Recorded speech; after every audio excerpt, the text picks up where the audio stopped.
मकर संक्रांति, उत्तरायण, पोंगल, विविध नाम भारत ही नहीं विश्व के बहुत से देशों में यह उत्सव मनाया जाता है।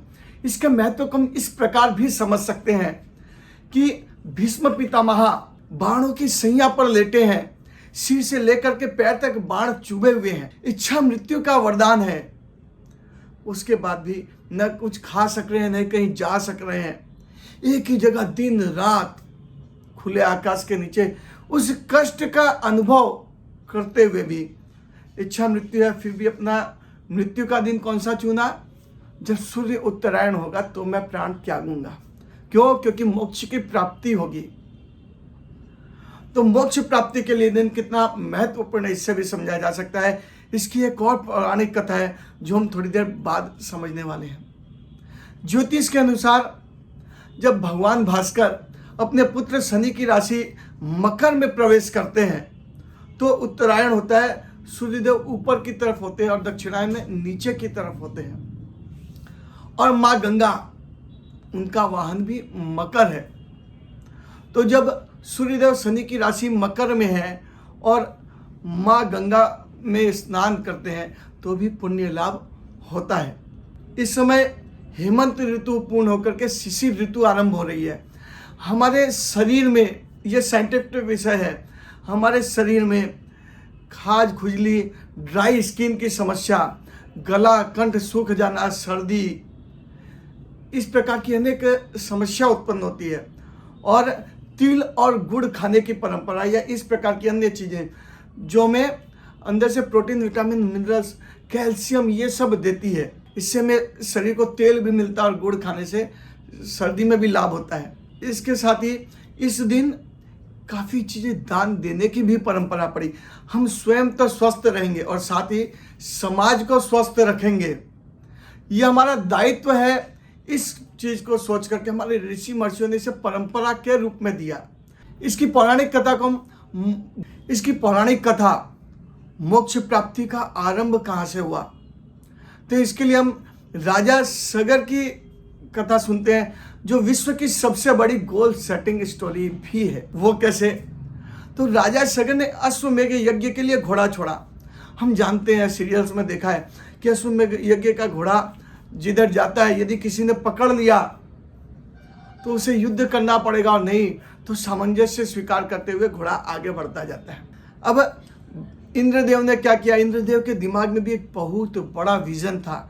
उन्होंने वो घोड़ा पकड़ा और ले जाकर के कपिल मुनि के आश्रम में बांध दिया। कपिल मुनि का आश्रम वर्तमान में गंगा सागर जहाँ स्नान करने जाते हैं, वहाँ ले जाकर घोड़ा बांध दिया। अब राजा सगर की प्रजा, सेना उस घोड़े को खोज रही है। अनेक जगह कहते हैं 60,000 पुत्र, और कुछ मैंने सुना है किसी संत के पास कि 60,000 पुत्र भी हो सकते हैं। और उस समय राजा अपनी प्रजा को ही अपना पुत्र समझते थे। तो उल्लेख किसी भी प्रकार से करे, 60,000 लोग जब कपिल मुनि के आश्रम पहुंचे, उन्हें लग रहा है खोजते खोजते कि कपिल मुनि ने घोड़ा पकड़ लिया। तो ये ललकारते हैं और सामने कपिल मुनि, इन्हें लगता है कि घोड़ा कपिल मुनि ने स्वयं ने पकड़ लिया। वाद विवाद हुआ, बढ़ता गया, तो कपिल मुनि ने उन्हें श्राप दे दिया। अब जब श्राप दे दिया तो इसकी मुक्ति कैसे हो? तो इनके मोक्ष के लिए माँ गंगा को धरती पर लाया जाए और कपिल मुनि के आश्रम पहुंचाया जाए, तब इनके मुक्ति हो सकती है। तो राजा सगर ने अनेक प्रयास किए, और हम तो कहते हैं वैज्ञानिक भागीरथ, लोग कहते हैं भागीरथ जी ने गंगा लाई और गंगा माँ आ गई, बोलो भागीरथ जी की जय, बोलो गंगा माता की जय। हमें ये समझना होगा कि राजा सगर के पुत्र, उनके पुत्र, इस प्रकार से 2-3 पीढ़ी लग गई। और फिर जब भगीरथ जी आए तो उस समय तक ये प्रोजेक्ट पूरा हुआ और माँ गंगा धरती पर आएगी।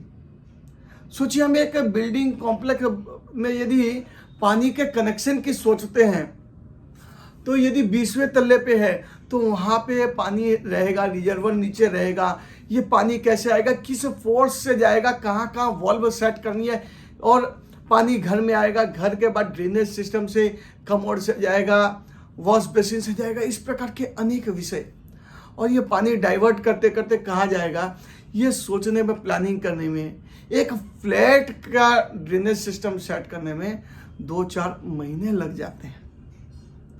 यहाँ तो गंगा माँ को धरती पर लाने की बात है और धरती पर ला करके कपिल मुनि के आश्रम पहुंचाना है। कितना बड़ा विजन, पीढ़ियां लग गई लेकिन अचीव किया। अब माँ गंगा धरती पर आ रही है, ये फॉर्मूला मान लीजिए निकल गया तो उनका वेग जो होगा उस वेग को सहन करने में धरती तो फट जाएगी। तो क्या किया जाए?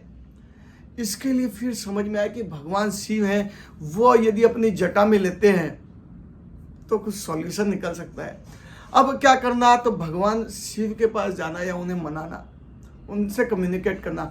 देखिए इम्पॉसिबल तो लग रहा है, मगर जब ठान लेते हैं, हम जिस दिशा में सोचते हैं उसके मार्ग भी मिलने लगते हैं।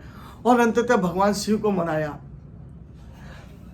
माँ गंगा बड़े वेग से आ रही है भगवान शिव की जटाओं में और निकल रही है एक धार।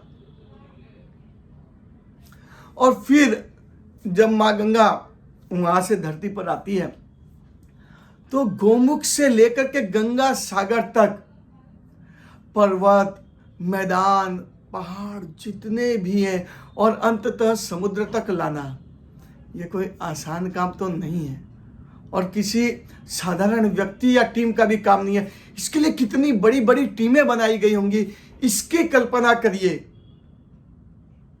और हम छोटी सी बात में इम्पॉसिबल, नहीं हो सकता, लोग नहीं है, संसाधन नहीं, रिसोर्सेज नहीं, ये नहीं हो सकता, वो नहीं हो सकता, कि लंबी लिस्ट बना देते हैं राजा सगर से लेकर के राजा भगीरथ तक। इतने प्रयास के बाद सच में माँ गंगा को धरती पर लाया गया। और जब माँ गंगा गंगा सागर में मिलती है तो कपिल मुनि के आश्रम पहुंची, वहीं से गंगा सागर में मिल रही है तो राजा सगर के 60,000 पुत्रों की मुक्ति हुई। यह मोटिवेशनल स्टोरी हमारी धार्मिक पौराणिक कथा है।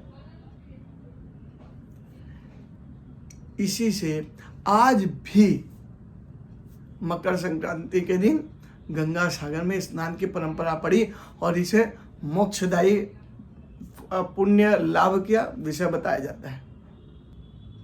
मकर संक्रांति का ज्योतिष एस्पेक्ट, वैज्ञानिक एस्पेक्ट, पौराणिक धार्मिक कथा और मोटिवेशन गोल सेटिंग का विषय, यह मैंने आपके सामने रखने का प्रयास किया। आशा ही नहीं विश्वास है कि आपको विषय समझ आया होगा, अच्छा लगा होगा।